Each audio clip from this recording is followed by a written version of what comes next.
Welcome to Straight Shot Politics. Each episode will bring you in-depth discussion with experts, community leaders, and analysts who will share their insights, experiences, and predictions. From local elections to global diplomacy, we'll provide you with the tools and perspectives you'll need to navigate today's real-world landscape.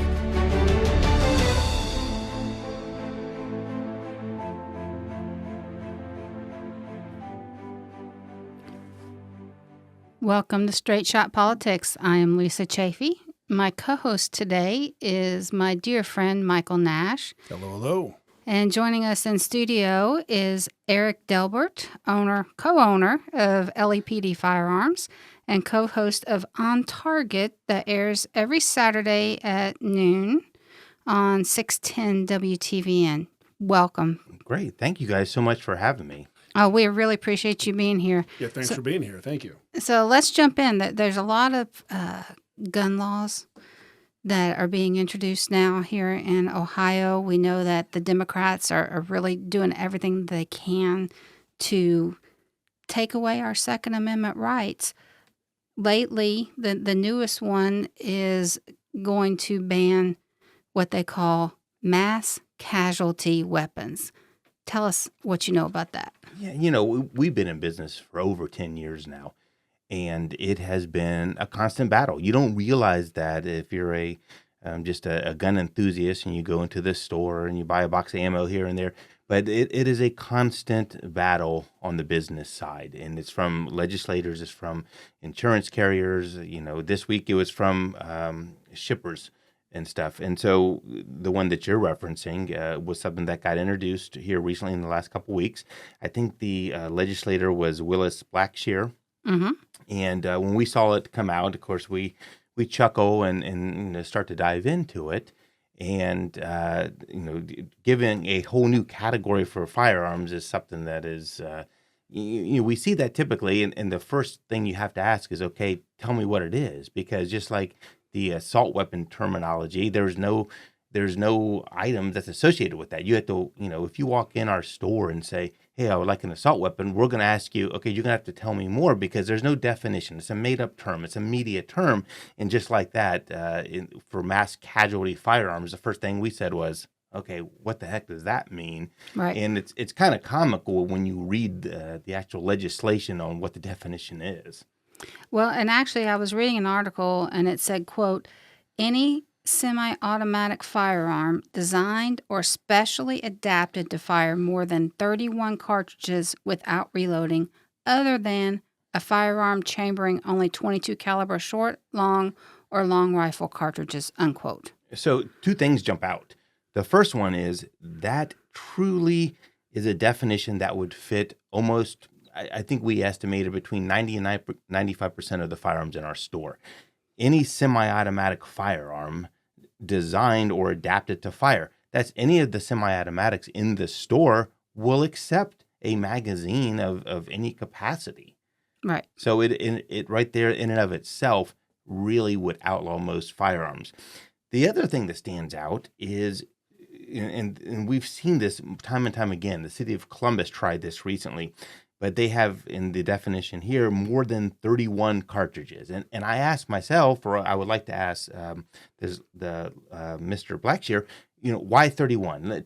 Tell me the stats behind that. Are you finding 31 round magazines and above at crime scenes, and that's where it is, but a 30 round magazine is fine? So, is that how it is? And when you start to have those discussions with them, you see very quickly that they're arbitrary numbers. They have no meaning behind it. They're pulled out of the air, and they have no merit whatsoever, as does this legislation. Well, perhaps it could be because 31 or 30 is the magic number of most typical AR boxes. Right, that you would think that. Right. But, last year or 2 years ago, the city of Columbus proposed a 30-round magazine ban. And so kind of tongue-in-cheek, but also it was appropriate at the time, we were able to modify magazines, and we sold 29-round magazines. And if for any gun enthusiast, you would look at that and say, well, that doesn't really matter. But for the legislators, for the people putting these into place who have no idea what they're talking about. In a lot of cases, it was a way to show them that, hey, look, man, this is really it's going to be ineffective. It will have absolutely no effect on the crime in the streets, and that's ultimately what we want. We want to see crime changed in the streets. We want to see a positive effect. And what they fail to realize is anytime you do a legislation such as this or the City of Columbus ban, it applies to one set of folks, law-abiding people. Right. The criminal element has no effect on them whatsoever, and therefore will have no effect on the streets. Well, it's just, the Democrats are always accusing the Republicans of coming up with solutions for problems that don't exist. Or when the concealed carry was changed to constitutional carry, they said, oh, crime is going to go through the roof. And now we see the study that's come out. It's on Attorney General Dave Yost's website. The numbers of gun violence crimes since that law went into effect have actually gone down. So they're trying to be reactive instead of being proactive. And I know you've got a lot of information on the actual crime statistics and what's going on in Franklin County to illustrate we're doing nothing to stop the reason for the crime. Nothing at all. I mean, we look at right now, the goal should be for all of us to keep the firearms out of the hands of the bad guys. Right. Or those who aren't legally able to own them. Predominantly these last couple of years, it has been the juvenile element. The juvenile element, someone under 21 cannot come into LEPD and purchase a firearm. So then you have to take it to the next step. Well, where are they getting them? They're stealing them. Last night, another story on the news, 20 cars broken into in the Short North. 2 weeks ago, 20 cars broken into in Clintonville. They are stealing them. We should be doing a mass education on if you are a gun owner, a lawful gun owner, you need to make sure that's secured when it's not in your immediate possession. Stop giving them the opportunity to take them. Likewise, when we catch these juveniles doing it, we need to have them pay the price. There has to be consequences. There is multiple times from friends I know in the law enforcement community where they will arrest a juvenile and they will be out before the end of the shift. I have some friends who have arrested the same set of juveniles in 2 sets of stolen cars in the same shift. Wow. Jeez. That should be impactful. We should be looking at that and saying, we need to fix the system. And unfortunately, and this hopefully is going to change in the near future, when you catch a juvenile in a stolen car with a firearm, that wasn't enough points in this point system that they're using in Franklin County to hold them. So they're right back on the street. There's no consequences whatsoever. That's the type of thing we need to start doing to impact the crime in the streets. Point system. Point system. I have not heard of that before. Yeah, there was. So when these juveniles were being brought down to Franklin County, they would look at the severity of the crime. They would look at how many times it has occurred in the past, some other factors. And for a long time, and it still could be this way, being caught in a stolen car with a firearm didn't give you enough points to hold them. They would literally bring him to, they call the reception center. That's crazy. And they would call their parents. Insane. And this is juveniles, not even adults. Absolutely. It's the juvenile. There was one case in Franklin County where the officers dropped them off at the juvenile detention. The juveniles walked right out the door, stole the car of a worker at the juvenile detention center to get back home. Oh, jeez. It's really amazing. I mean, the solutions are right there. There's just a segment of the population who chooses not to see it and to not fix it. So what is that? Who's not fixing it? Is that prosecutors or is that judges or? It's both. It's both. It's when you have a prosecutor in Franklin County, Tyack, who ran on the platform that we are going to prosecute officers who, and this is his word, succumb to the temptation to shoot people. It sums it up. And when you have the new prosecutor who will probably get elected in the fall saying something to the effect that if you commit a crime and it's because of your circumstances, we don't think we should prosecute that, that's a problem. And when you look at that and then that infiltrates down to the judges, it's a recipe for disaster. I mean, it's just, we keep putting them right back out. This is less based on fact. but we all go there. And that is if they will not only arrest and prosecute per the circumstance, if someone defends themselves with a firearm, how is that a circumstance that might be looked at? Well, in Franklin County, the thinking is anytime they can prosecute an officer or a legal gun owner, that seems to be a feather in their cap. At least it did at one point. Right. And so it's scary times. It truly is when you let the bad guys out time and time again. We had a case firsthand here that happened recently in our store where a bad guy, a felon, attempted to buy a gun in the store. We identified it and contacted. I mean, he was in the store, lied on the form. The person that he was with, a female, purchased a gun that day. They both shared the same address, so we knew they were living under the same household. He got delayed that day, which is a common thing. 2 days later, he gets denied. And most stores would file that away and tell him he can't get the gun. We checked into it further and found out this guy is a bad guy. Multiple charges for shooting into a structure, prior charges for attempted murder. I mean, he is someone you don't want to have a firearm, and he lied on the form. So I was able to contact his probation officer. I dug around, found it, and she simply said, "Thank you." And I said, "Do you not want my information?" She says, "No, that's not necessary. We have them on tape," right? And I got a hold of the bailiff for the judge. Same thing. "Thanks." I said, "You don't need my contact information to pursue this?" "No, thank you." That's the mentality in Franklin County. And it wasn't until we all and out said on our show, your name is going to be in lights when this guy commits a crime again, because he's going to do it. That's his nature. And we started to get some movement. And there's still some good people down there in the prosecutor's office, certainly in the law enforcement community. And this last week, we were able to have this gentleman charged on state charges, and he got indicted on 4 felonies. And now a federal investigation has been opened up on him, all because we took the time, researched it, and said, this guy shouldn't be in here. And now it's turned into something like it should. And just to reiterate again, this is the success of a failed background check that normally happens in every purchase at a gun store, right?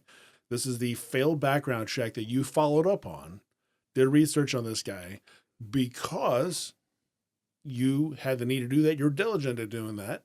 And that's what you found. Exactly. In this, someone said today, why did that guy try it when he knew he was a convicted felon? It's a known thing out there. It's called lie and try.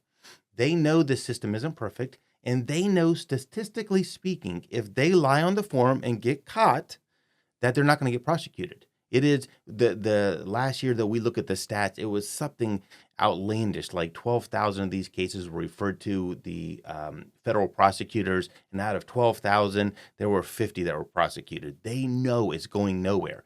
Now, thank goodness to the legislatures in Ohio, a couple years ago, they had the foresight to pass an Ohio law that allows local authorities to charge them for lying on the form in the course of trying to deceive the store. And that's what we charged them under. It was felonies, and we were able to get that done without ever having to go to the federal level. Well, what amazes me is a lot of people aren't putting 2 and 2 together. So we hear from the left this plan of restorative justice.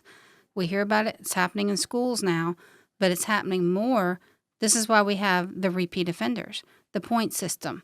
Well, the theory behind it is, well, if you are a minority, you're a child under the age of 18, and let's say you live in a single family home, maybe a single mom.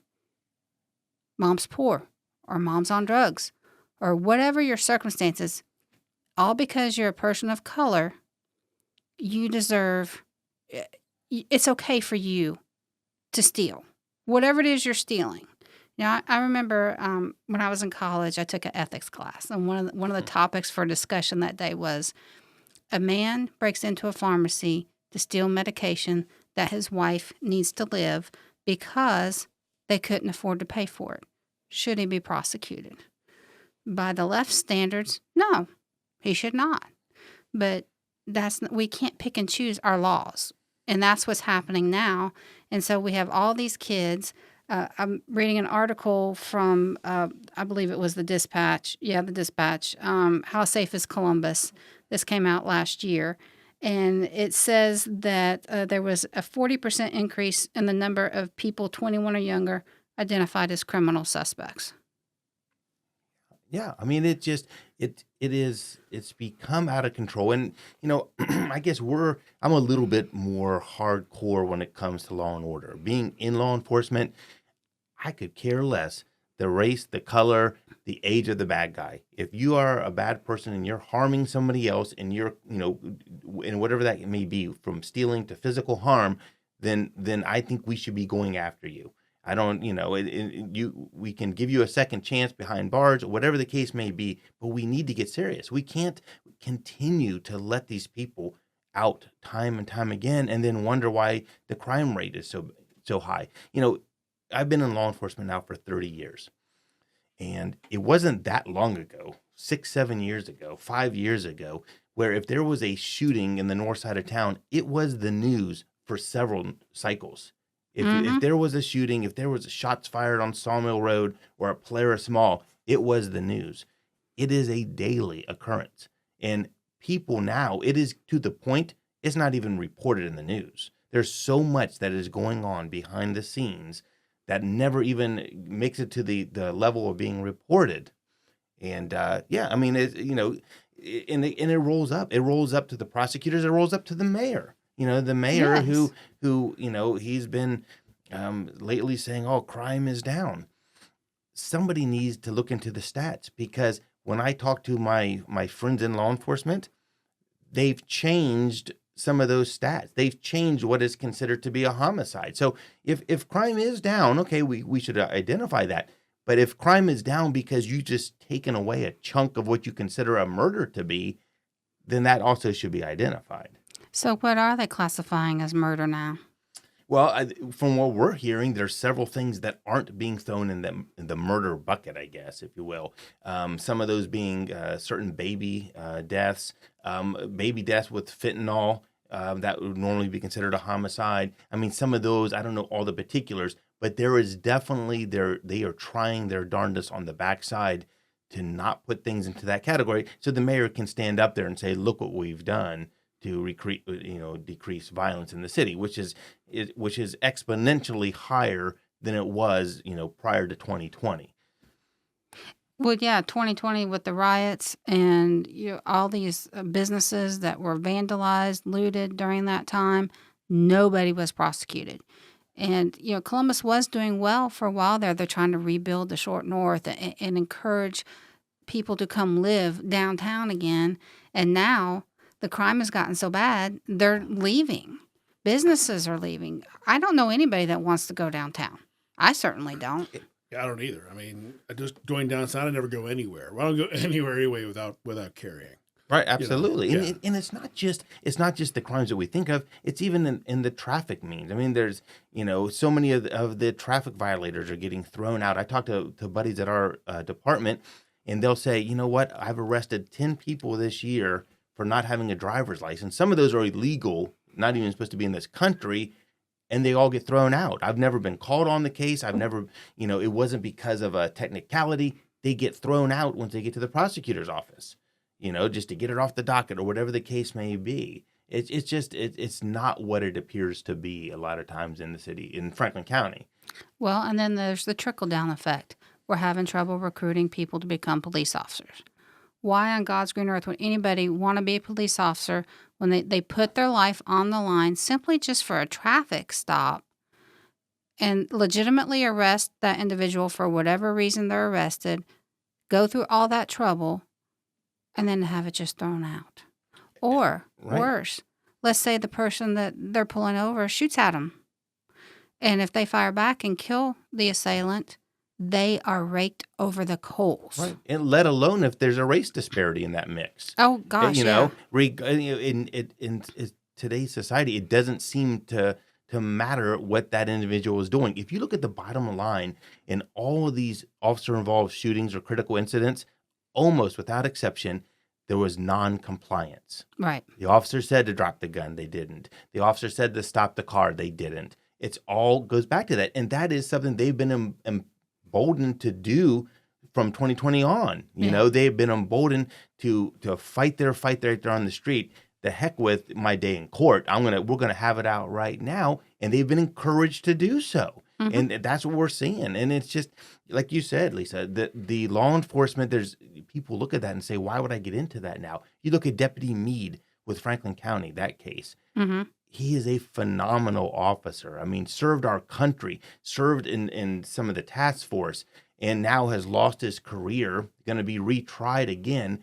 And they make the gentleman that was the victim of that out to be a saint. The guy had a gun. Now, whether he was doing something intentional or not, he made a bad decision that day that unfortunately cost him his life.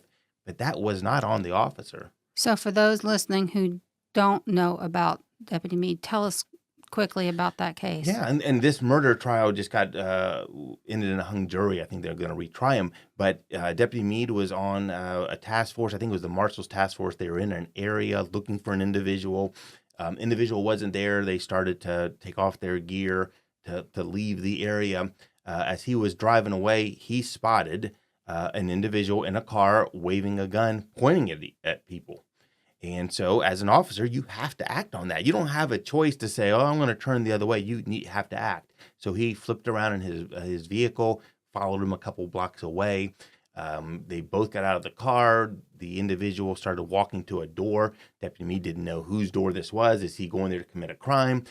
Still firearm in hand, not complying with commands. At some point, the individual turned for whatever reason, maybe to acknowledge Deputy Meade, maybe to bring the gun around. We don't know. And he was shot and killed at that point. It's a tragic thing. I mean, anytime there's loss of life, it's tragic. But the news report was he was just going home and had a Subway sub in his hand, which he did, but they failed to say, and in the other hand was a firearm.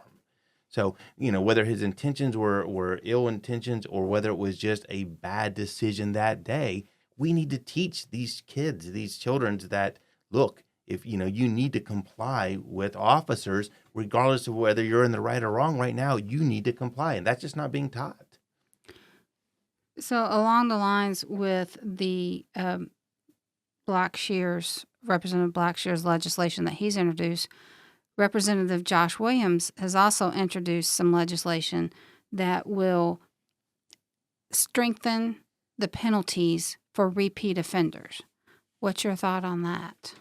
We're all about strengthening those penalties, especially for repeat offenders, especially when it involves firearms.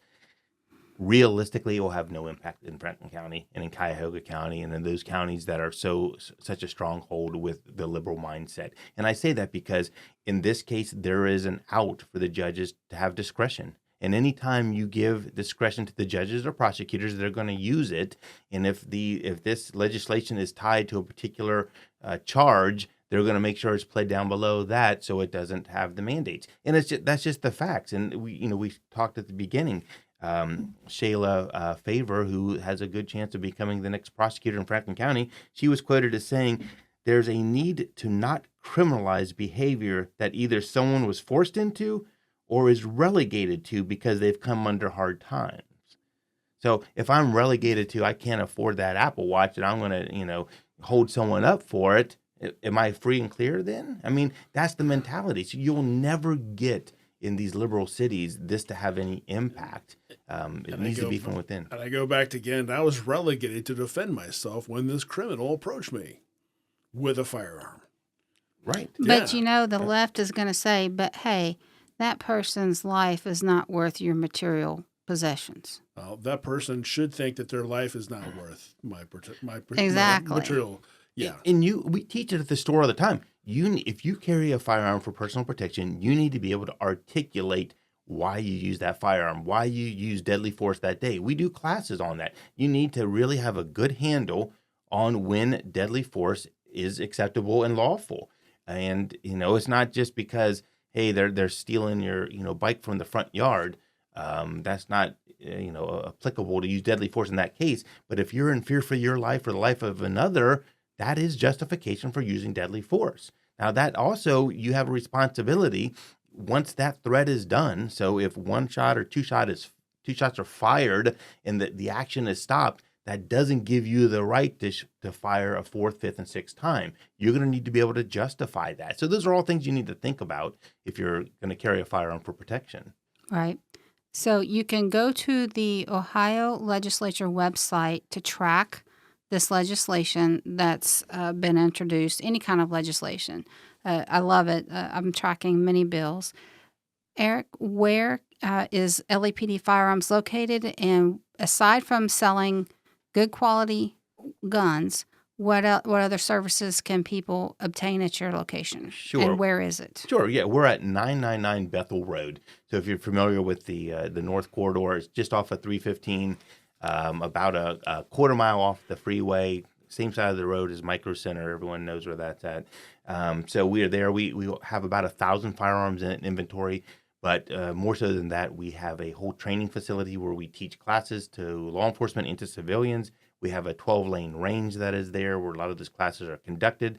Tons of holsters, tons of accessories for firearms. It's just not about selling a firearm for us. We want to make sure that person knows how to use it, knows the parameters to use it within, and it has the right one for them, not just getting someone out the door with a gun. I actually took a class. I happened to be the only person in there that day, and it was wonderful. He worked with me, helped me on the range with just how I was holding my wrists and being prepared, and helping to make me feel more confident and not afraid of my gun, which a lot of people, they get it. They don't practice with it. They're afraid of it. So I strongly encourage anybody to take advantage of those classes that you offer. It's a perishable skill. I mean, it's something, if you don't use it regularly, you will lose it. And you don't want to have to worry about, man, how do I handle this firearm when the time is upon you that you need it? So, Exactly. You want it to be second nature. I took a course there as well. So I took my OPATA training there. It was really great. Yep. Ron's a fantastic teacher and Yep. and got my certificate, so we're good to go. Yeah, it's good. I mean, that's what we do. That was part of the whole premise of starting the store, is that we wanted to train, we wanted to do it the right way, we wanted to keep the firearms out of the hands of the bad guys and give the good guys an avenue to learn how to use it and protect themselves. Well, thank you so much for joining us in studio today. Look forward to hearing you on 610 Saturdays at 12 o'clock. Michael Nash, thank you for being here. Thank you. Pleasure. This has been Straight Shot Politics.